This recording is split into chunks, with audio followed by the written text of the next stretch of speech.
नमस्कार, मी मनीषा बोरसे. जनवार्ता बातमीपत्रात आपले स्वागत. पाहूयात पुण्यातील विशेष घडामोडी.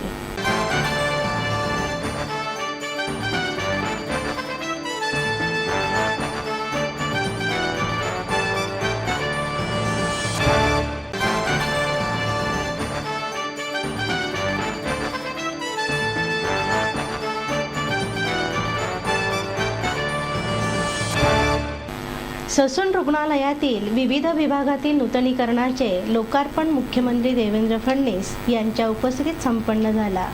मंदिरे हे केवळ कर्मकांडाचे केंद्र ठरू नयेत, तर ती लोकप्रबोधन विकासाची केंद्र झाली पाहिजेत. तसेच प्रत्येक जिल्ह्यात पब्लिक प्रायव्हेट पार्टनरशिप म्हणजे PPP या तत्त्वावर रुग्णालय सुरू करण्यासाठी राज्य शासन प्रयत्नशील असून त्यासाठी राज्यातील विविध देवस्थानांनी सहकार्य करावं, असे आवाहन मुख्यमंत्री देवेंद्र फडणवीस यांनी केलं.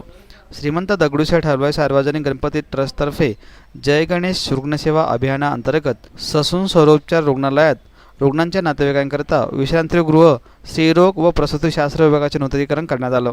शासनाच्या वतीने नूतनीकरण करण्यात आलेल्या कार्डियाड, कॅथलॅब, डायलिसिस विभागाचे लोकार्पण मुख्यमंत्री देवेंद्र फडणवीस यांच्या हस्ते करण्यात आलं. यावेळी पालकमंत्री गिरीश बापट, दगडूशेठ हलवाई सार्वजनिक गणपती ट्रस्टचे अध्यक्ष अशोक गोडसे, वैद्यकीय व शालेय शिक्षण मंत्री विनोद तावडे, राज्यमंत्री राम शिंदे, दिलीप कांबळे, विजय शिवतारे, महापौर दत्तात्रय धनकवडे आदी मान्यवर यावेळी उपस्थित होते. बोला गणपती बाप्पा.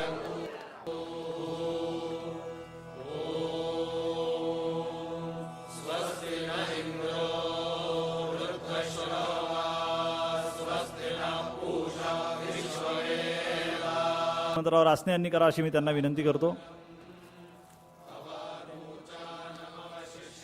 जलसंधारणाचं कार्य असेल, बाकड गायींकरता गोशाळा असेल, अशा वेगवेगळ्या कार्याच्या माध्यमातून समाजाच्या उपयोगाकरता ते कार्य करतात. आणि ज्या आस्थेनं श्री गणेशाची पूजा आणि अर्चना करण्याकरता लोक जातात, लोकांना हे लक्षात यावं की त्याच श्री गणेशाचा आशीर्वाद हा आपल्याला प्राप्त होतोय. अशा प्रकारचं कार्य हे या ठिकाणी केलं जात आहे. ही खरोखर आनंदाची गोष्ट आहे. आपल्या मंदिरांच्या संदर्भातली संकल्पना अशीच आहे. मंदिरं ही केवळ कर्मकांडाची केंद्र ठरू नये, तर ती लोकप्रबोधनाची, लोकचळवळीची, लोकसहभागाची आणि लोकविकासाची केंद्र ठरावी, अशा प्रकारची अपेक्षा आपल्या मंदिरांकडनं निश्चितपणे आहे. लोक श्रद्धेनं मंदिरांमध्ये जातात आणि त्या ठिकाणी जाऊन ईश्वरावरची आपली श्रद्धा व्यक्त करताना जे काही आपल्याजवळ आहे ते देण्याचा प्रयत्न करतात.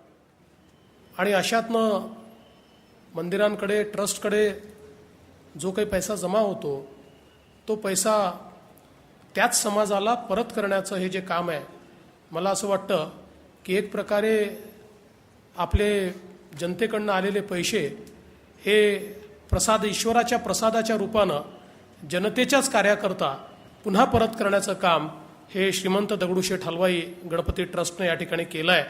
आणि म्हणून अतिशय अनुकरणीय अशा प्रकारचं काम केल्याबद्दल मी त्यांचं अभिनंदन करतो. आज सुमारे 5 कोटीचं काम दगडूशेठ हलवाई गणपती ट्रस्ट, एक 8.5-9 कोटीचं काम वैद्यकीय शिक्षण खात्याच्या माध्यमातून डायलिसिस युनिट, कार्डियाक, कॅथलॅब वगैरे झालेलं आहे. या प्रकारे सामाजिक मंडळाच्या माध्यमातून शासकीय कामात होणाऱ्या सहभागाला खऱ्या अर्थाने एक राजमान्यता, ती पाठीवर शबासकीची थाप समाजातल्या विविध ठिकाणी अशा प्रकारचे प्रयोग करणाऱ्यांच्या इथे सरकार म्हणून द्यायची असते. कारण शेवटी दगडूशेठ मंडळ तर इतकं मोठं आहे की त्याचे आशीर्वादच सगळे घेत असतात. पण असा उपक्रम बाकीच्या मंडळांना सुद्धा प्रेरणा देऊ शकतो. कारण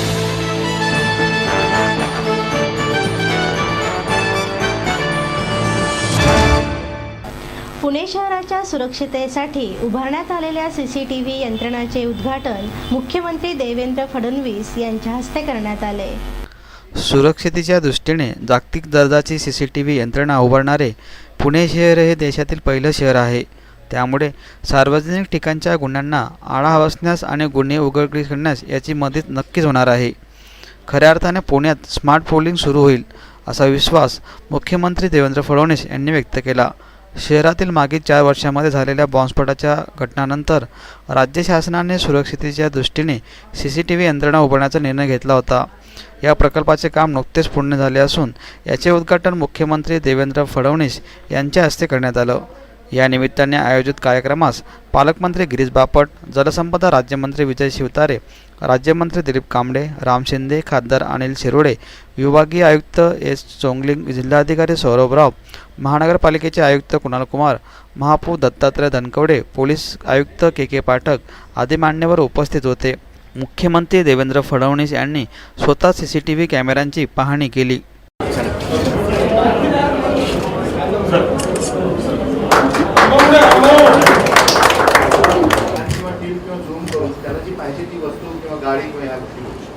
काही अडचणी आहेत त्या अडचणी आम्ही दूर करू आणि आमचे अप्पर मुख्य सचिव गृह आणि पालकमंत्री यांनी सातत्याने बैठका घेतल्या, त्यातल्या अडचणी दूर केल्या. महानगरपालिकेने राईट ऑफ वेच्या अडचणी दूर केल्या, जिल्हा प्रशासनाने अडचणी दूर केल्या, काही फायनान्शियल्स त्याच्यातले क्लोजर्सचे प्रॉब्लेम्स होते ते दूर झाले आणि अतिशय वेगानं गेल्या 6 महिन्यामध्ये हे काम पूर्ण होऊ शकलं. आणि आज एलाइट डिजिटल ज्यांनी हे काम केलं त्यांचं मी अभिनंदन करतो की अतिशय आधुनिक देशातली आणि मी जगातल्या बऱ्याच शहरांमधली कमांड अँड कंट्रोल सिस्टीम बघितली आहे, त्याला कम्पेरेबल किंवा त्यापेक्षा चांगली अशा प्रकारची सिस्टीम ही या ठिकाणी तयार करण्यात आलेली आहे.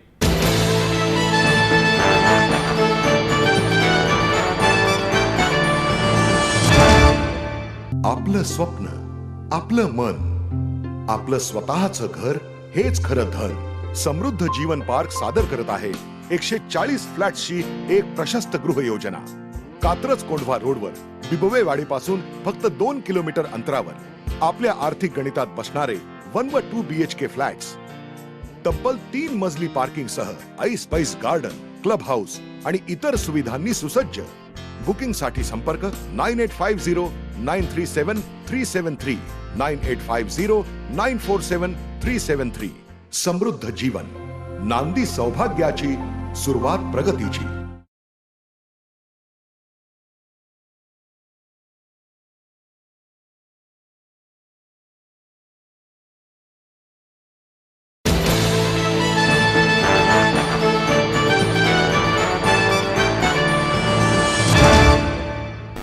महाराष्ट्र अंधश्रद्धा निर्मूलन समितीचे रौप्य वर्षपूर्ती अधिवेशन शिवशंकर सभागृहात संपन्न झाले. महाराष्ट्र अंधश्रद्धा निर्मूलन समितीचे रौप्य वर्षपूर्ती अधिवेशन स्वारगेट येथील शिवशंकर सभागृहात पार पडलं. या अधिवेशनाचे उद्घाटन डॉक्टर जब्बार पटेल यांच्या हस्ते करण्यात आले होते. डॉक्टर नरेंद्र दाभोळकर यांचं अभिवादन विशेषांकाचे प्रकाशन यावेळी करण्यात आलं. अनितचे गेल्या 25 वर्षात पुष्कळ कमावलं आणि गमावलं देखील. डॉक्टर दाभोळकर यांची वाटचाल अत्यंत मृद व निखळ होती. त्यांची देवा व धर्म संपवण्याची भाषा कधीच केली नाही. दाभोळकरांनी चळवळीतील सर्व सुधारणांच्या आघाड्यावर सर्वसामान्य माणूस प्रमुख केंद्रबिंदू ठेवला होता, असे मत पटेल यांनी यावेळी व्यक्त केलं. 2 दिवस चालणाऱ्या या अधिवेशनाला अनितचे कार्याध्यक्ष अविनाश पाटील, प्रधान सचिव माधव बागवे, राज्य उपाध्यक्ष प्राचार्य अनिरुद्ध जाधव, डॉक्टर रवींद्र होणगावकर आदी मान्यवर उपस्थित होते. या अधिवेशनाच्या समारोप कार्यक्रमाला विद्या बाड यांच्या नेतृत्वाखाली करण्यात आलं. यावेळी शिवशंकर सभागृहापासून बालगंधर्व रंगमंदिर येथील महर्षी विठ्ठल रामजी शिंदे पुलापर्यंत रॅली काढण्यात आली होती. राज्यातून शेकडो कार्यकर्ते प्रभात फेरीमध्ये सहभागी होऊन दाभोळकर यांना अभिवादन केलं. रॅलीमध्ये अनितचे पदाधिकारी आणि दाभोळकर कुटुंबीय सहभागी झालं होतं.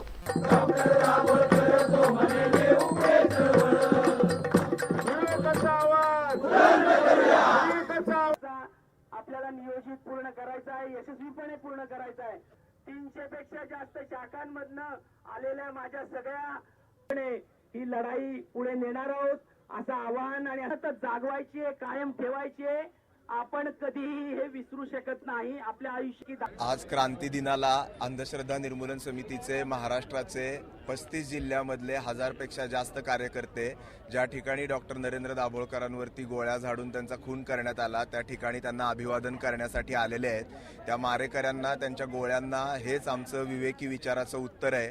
25 वर्ष अंधश्रद्धा निर्मूलन समितीच्या कार्याला पूर्ण होत असतानाच डॉक्टरांचा खून झालेला आहे. पण गेल्या 2 वर्षामध्ये उभ्या महाराष्ट्राने बघितलंय की हे काम थांबलेलं नाही. हे काम आम्ही थांबू देणार नाही. हा निर्धार हे महाराष्ट्रातल्या 35 जिल्ह्यातले कार्यकर्ते आज इथून करून जात आहेत. आहेत आणि 20 ऑगस्टला ज्या दिवशी 2 वर्ष होत आहेत डॉक्टरांच्या खुनाला, महाराष्ट्रातल्या प्रत्येक जिल्ह्यामध्ये हे कार्यकर्ते अशाच स्वरूपाचं तीव्र आंदोलन करतील. शासन जाणीवपूर्वक दाभोळकरांच्या मारेकऱ्यांना पाठीशी घालतंय का काय, अशा स्वरूपाची आम्हाला शंका आहे आणि म्हणून राष्ट्रपतींना 1,00,000 पत्र या सगळ्या कालखंडामध्ये अंधश्रद्धा निर्मूलन समिती लिहिणार आहे. मला यातलं वास्तव माहिती नाही, परंतु जर खरंच असं असेल तर ते कोण आहेत हे आव्हाडांनी आणि त्या ज्या पोलीस अधिकाऱ्यांचं त्यांनी नाव घेतलं आहे त्यांनी महाराष्ट्रासमोर सांगणं आवश्यक आहे. पण आमचं निश्चित असं मत व्हायला लागलेलं आहे की ज्या शक्ती या खुनांच्या पाठीशी असू शकतात त्यांची कसून चौकशी केली जात नाही, यामागं शासनाच्या दुर्बल इच्छाशक्तीचा हात आहे असं तर आपण निश्चितच म्हणू शकतो. लोकशाहीमध्ये आज अशी परिस्थिती अनेक जनआंदोलनांमध्ये आलेली दिसते की माणसं रस्त्यावरती उतरून सातत्याने स्वतःचा आवाज व्यक्त करतायत आणि तरीही देखील मुरदाड शासन त्याला अजिबात प्रतिसाद देत नाहीये. त्याच पद्धतीने दाभोलकर आणि पानसरे या दोघांच्याही खुनाबाबत घडत असलेला आपल्या सर्वांना सातत्याने आढळून येत आहे की ज्या लोकांच्याबद्दल संशय व्यक्त केलेला आहे त्या लोकांची सखोल चौकशी देखील झालेली दिसत नाहीये. अशा वेळेला आम्ही कोर्टामध्ये गेलेलो आहोत आणि हायकोर्टामध्ये आता एक पिटिशन दाखल केलेली आहे. त्या पिटिशनमध्ये ज्या प्रकारे लोकशाहीचा चौथा स्तंभ असलेल्या न्यायव्यवस्थेकडे जाऊनच आपल्याला ही व्यवस्था हलवावी लागते असं सातत्याने या समाजात दिसतंय. तेच आता या संदर्भात देखील घडतंय की या CBI कडे गेलेल्या तपासाच्या संदर्भामध्ये एक SIT CBIची तयार करावी, म्हणजे नुसतंच एक अमुककडे आहे असं नाही म्हणता येणार, त्याच्यात जबाबदारी निश्चित होऊ शकेल. दुसरी गोष्ट म्हणजे जी काही हेळसांड आजपर्यंत तपासाची झालेली आहे त्याची जबाबदारी कुणावर आहे हे पण पक्क होणं गरजेचं आहे ना. असं कसं चालेल की नुसते पोलीस यंत्रणा अपयशी ठरली, शासन अपयशी ठरलं. त्यामुळे हे निश्चित होणं गरजेचं आहे. ही याच्यातली दुसरी मागणी करण्यात आलेली आहे. आणि तिसरी मागणी म्हणजे यापुढचा सगळा तपास हा कोर्टाच्या देखरेखीखाली व्हावा अशी मागणी आपण केलेली आहे. त्यामुळे एका बाजूला आपण हे रस्त्यावरती उतरून आंदोलन करतच राहणार आहोत आणि यामध्ये आम्हाला हे आवर्जून नमूद केलं पाहिजे की प्रसारमाध्यमांची अतिशय मोलाची भूमिका यामध्ये आहे. दर महिन्याच्या 20 तारखेला आणि वेळोवेळी आपण या पुलावरती जमतो आणि हा आवाज संपूर्ण महाराष्ट्रभर पोहोचवण्यासाठी सर्व प्रसारमाध्यमं आणि सर्व समविचारी संघटना एकत्र येऊन प्रयत्न करत आहेत.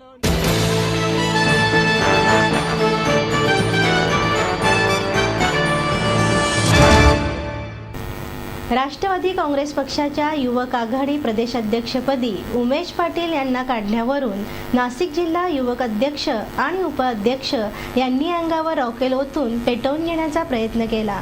राष्ट्रवादी काँग्रेस पक्षाच्या युवक आघाडी प्रदेशाध्यक्षपदी उमेश पाटील यांना हटवून आमदार निरंजन डावखरे यांची नियुक्ती करण्यात आली आहे.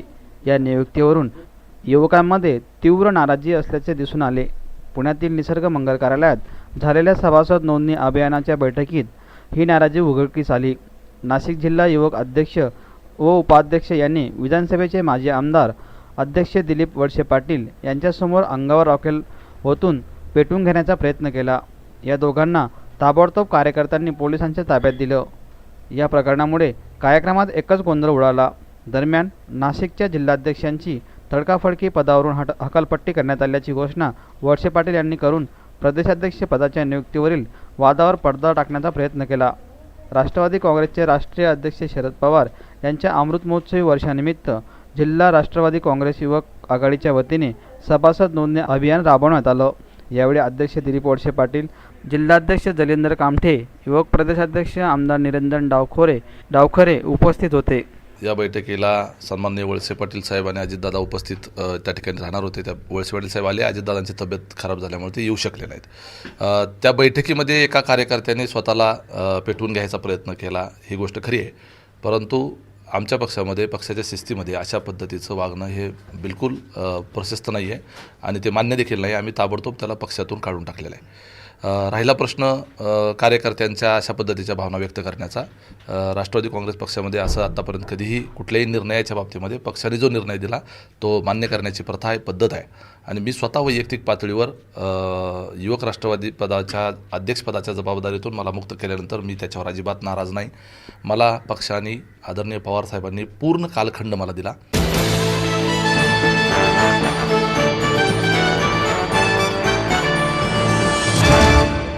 आपलं स्वप्न, आपलं मन, आपलं स्वतःचं घर हेच खरं धन. समृद्ध जीवन पार्क सादर करत आहे 140 फ्लॅट्सची एक प्रशस्त गृह योजना. कात्रज कोंढवा रोडवर बिबवेवाडी पासून फक्त 2 किलोमीटर अंतरावर आपल्या आर्थिक गणितात बसणारे 1 व 2 BHK फ्लॅट्स. तब्बल 3 मजली पार्किंग सह ऐस पैस गार्डन, क्लब हाऊस आणि इतर सुविधांनी सुसज्ज. बुकिंग साठी संपर्क 9850 937 373 9850 947 373. समृद्ध जीवन, नांदी सौभाग्याची, सुरुवात प्रगतीची.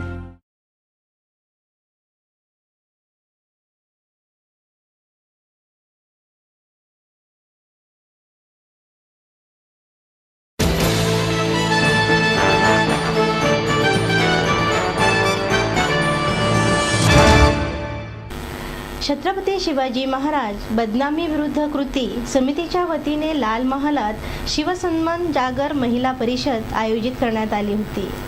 कॉम्रेड गोविंद पानसरे यांचे मारेकरी सापडले आहेत, परंतु त्यांना ताब्यात घेण्यास सरकारकडून टाळाटाळ होत आहे. या प्रकरणाचा तपास करणाऱ्या पोलीस अधिकाऱ्यांची बदली करण्यात आली, असा खळबळजनक आरोप राष्ट्रवादी काँग्रेसचे आमदार जितेंद्र आव्हाड यांनी केला. छत्रपती शिवाजी महाराज बदनामी विरोधी कृती समितीच्या वतीने लाल महालात आयोजित केलेल्या शिवसन्मान जागर महिला परिषदेत ते बोलत होते. व्यासपीठावर कृती समितीच्या निमंत्रक प्रतिमा परदेशी, माजी आमदार रेखाताई खेडेकर, डॉक्टर मंजुश्री पवार, साजूबाई गावित, श्रीमंत कोकाटे, गोविंद पानसरे यांची मुलगी स्मिता पानसरे यांच्यासह आदी मान्यवर उपस्थित होते. बाबासाहेब पुरंदरे यांना जाहीर झालेला महाराष्ट्र भूषण पुरस्कार म्हणजे छत्रपती शिवाजी महाराज आणि मातोश्री जिजाऊ यांची बदनामी करणाऱ्याचा गौरव, अशी टीका जितेंद्र आव्हाड यांनी केली. पानसरेंच्या खुनाला शोधण्यास पोलिसांचा अपयश आला आहे, कारण दरवेळी त्यांचा तपास नवीन अधिकारी करतो, त्यामुळे हा तपास अजूनपर्यंत लागू शकलेला नाही. त्याला जरी तुम्ही कितीही साधेपणाने मांडलीत तर हे शेवटी राजकीय वळण घेणार. आणि राजकीय वळण कसं घेतलंय तर आपली लढाई सुरू झाली आणि महाराष्ट्रामध्ये स्थित्यांतराला सुरुवात झाली आणि बहुतेक सर्व प्रतिनिधी आपल्या विचारांचे, म्हणजे हा पॉलिटिकल वॉर ह्या टर्मवर आलेला आहे की जे काय राजकीय स्थित्यांतर ह्याच्या पुढे होईल त्याच्यामध्ये पुरंदर हा महत्वाचा घटक असेल. मला सकाळी कालपासून ब्राह्मण सेवा संघांचे फोन येत होते की आम्हाला भेटायचं आहे, आम्हाला निवेदन द्यायचं आहे. तुम्ही ब्राह्मण समाजाविरुद्ध बोलू नका. माझ्या कुठल्याही भाषणामध्ये मी कधीच ब्राह्मणांविरुद्ध बोलत नाही. मी ब्राह्मण विरोधी असतो तर 25 वर्ष पत्नीला बरोबर घेऊन फिरलोच नव्हतो. माझी पत्नी ब्राह्मण आहे.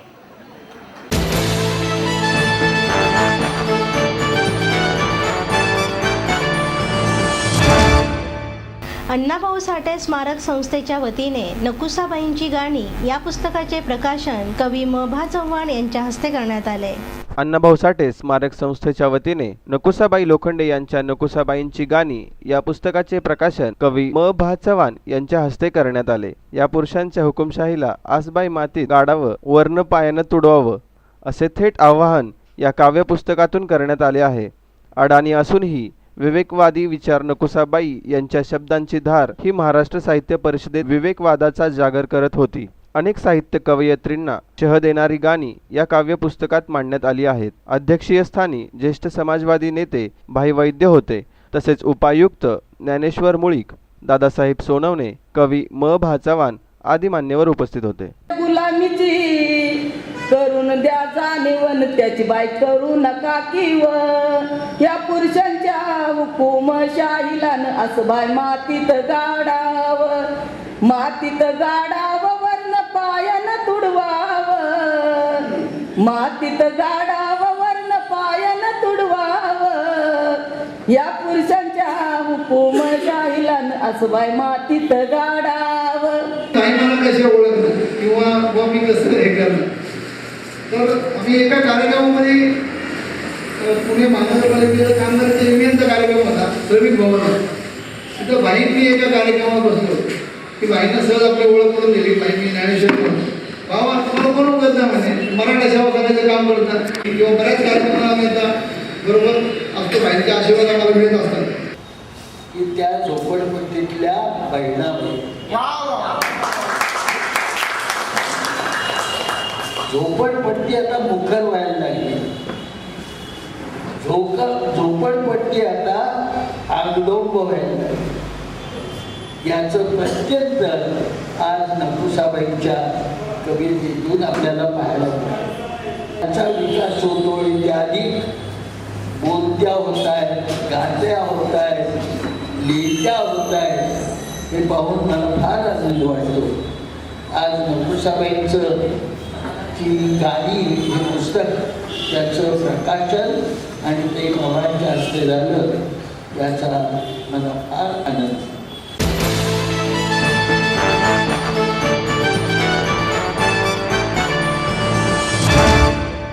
आपलं स्वप्न, आपलं मन, आपलं स्वतःचं घर हेच खरं धन. समृद्ध जीवन पार्क सादर करत आहे 140 फ्लॅट्सची एक प्रशस्त गृह योजना. कात्रज कोंढवा रोडवर बिबवेवाडी पासून फक्त 2 किलोमीटर अंतरावर आपल्या आर्थिक गणितात बसणारे 1 व 2 BHK फ्लॅट्स. तब्बल 3 मजली पार्किंग सह ऐस गार्डन, क्लब हाऊस आणि इतर सुविधांनी सुसज्ज.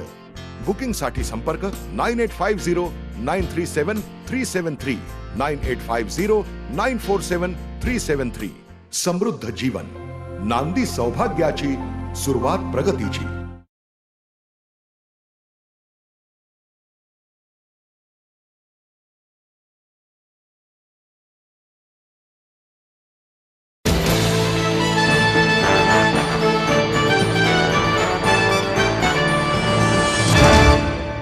डेक्कन एज्युकेशन सोसायटीच्या स्थापना दिनानिमित्त केंद्रीय रसायन आणि खते राज्यमंत्री हंसराज आहिर यांच्या व्याख्यानाचे आयोजन करण्यात आले होते. डेक्कन एज्युकेशन सोसायटीच्या स्थापना दिनानिमित्त DSK सोसायटीच्या कार्यक्रमाचे आयोजन करण्यात आले होते.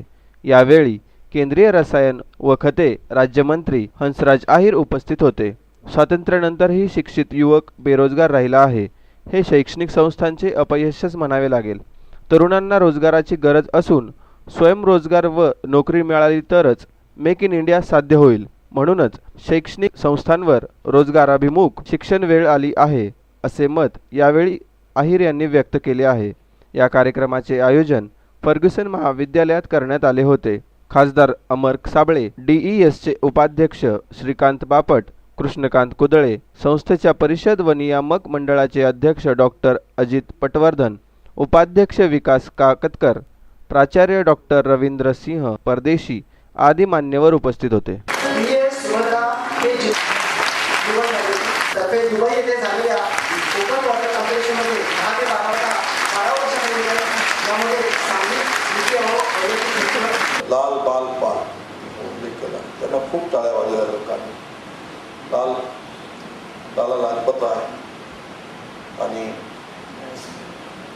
बाल म्हणजे आपले बाळ गंगाधरजी टिळक आणि पथिक पाल, या तिघांनी स्वातंत्र्य लढ्यामधलं योगदान आणि हे पूर्ण देशातील महत्वपूर्ण शहरामधलं स्वातंत्र्य लढ्यामधलं हे शहर आहे,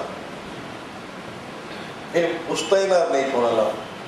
आणि ब्रिटिशांनी जो इतिहास लिहिला असेल त्या ठिकाणी पुण्याला फार महत्वपूर्ण स्थान नक्की दिलेलं असेल, असे एक स्थान आहे. आणि या ठिकाणी आपण त्या व्यतिरिक्त जे आजच्या सरकारला प्रेरणा ठरलेलं आहे, टेक्निकल एज्युकेशन, टेक्नॉलॉजी आणि विशेष करून आपण 67 साली आणि आजचं सरकार माझं काय करतंय, आपले प्रधानमंत्री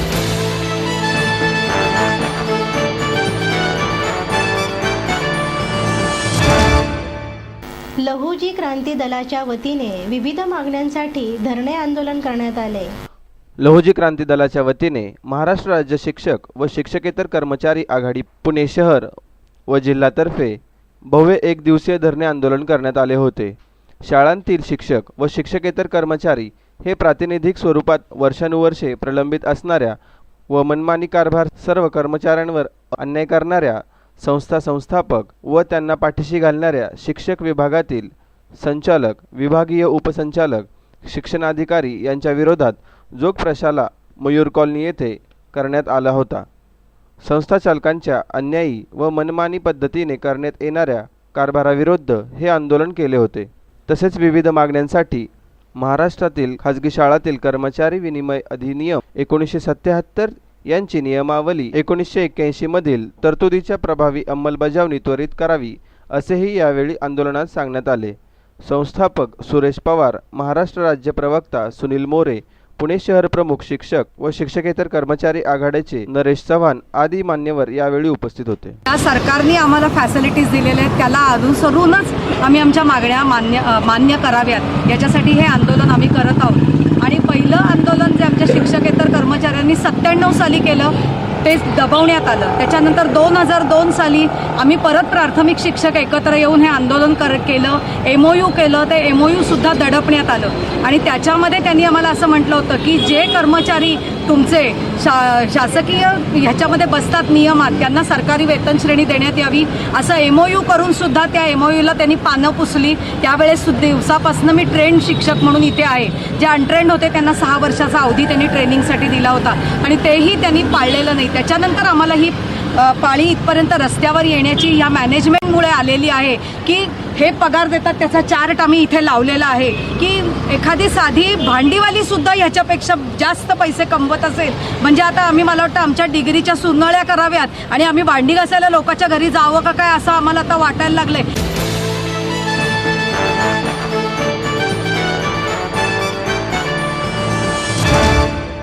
आपलं स्वप्न, आपलं मन, आपलं स्वतःचं घर हेच खरं धन.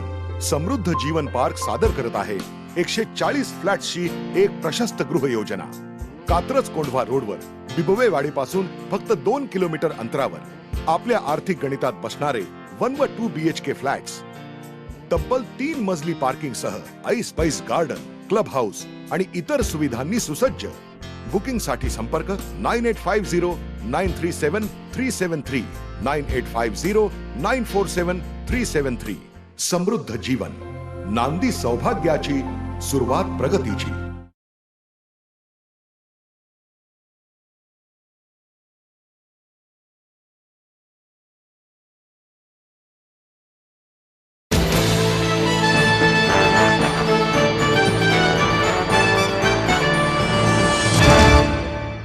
भरतनाट्य मंदिर निनाद संस्थेचा निनाद पुरस्कार BVG ग्रुपचे अध्यक्ष हनुमंत गायकवाड यांना प्रदान करण्यात आला. भरतनाट्य मंदिर निनाद संस्थेच्या वतीने BVG ग्रुपचे संस्थापक हनुमंत गायकवाड यांना निनाद पुरस्कार प्रदान करण्यात आला. तसेच स्मार्ट सिटीत पुण्याचा समावेश झाल्याबद्दल महापालिकेचे आयुक्त कुणाल कुमार यांचाही यावेळी विशेष सन्मान करण्यात आला. समस्यांच्या विळख्यात पुणे अडकले आहे. पूर्वीसारखे शांत आणि प्रदूषणमुक्त पुणे होणे आवश्यक आहे. शाश्वत शहर म्हणजे खरी स्मार्ट सिटी आणि ती बनण्याकरिता सर्वांचा हातभार आवश्यक आहे, असे मत ज्येष्ठ उद्योजक DS कुलकर्णी यांनी व्यक्त केले. यावेळी कुलकर्णी यांच्या हस्ते निनाद पुरस्कार सोहळा संपन्न करण्यात आला. 10,000चा धनादेश, सन्मानचिन्ह, मानपत्र असे पुरस्काराचे स्वरूप देण्यात आले.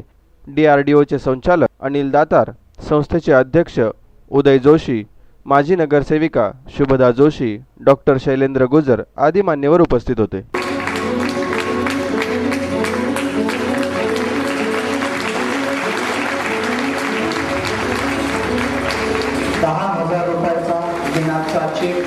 Don't be over confident. 2 वर्षात झालं तरी चालेल असं सांगितलं. मी पुन्हा माने साहेबांशी बोललो, आमच्या टीमशी बोललो आणि म्हटलं माणसं मरतायत, सरकार 2 वर्षात झालं तरी चालेल म्हणतंय, आपण लवकर करूया. आणि सर बरोबर 5 महिन्यामध्ये 950 ॲम्ब्युलन्स पूर्ण महाराष्ट्रात चालू केल्या. 1 वर्ष 5 महिन्यामध्ये केल्या आणि त्याचा ग्रामीण भागातल्या लोकांना प्रचंड फायदा होतोय. शहरी भागामध्ये माझी तुम्हाला सगळ्यांना इथं बसल्या सगळ्यांनाच राईट फ्रॉम DSK सर सगळ्यांना मनापासून विनंती घेत राहील की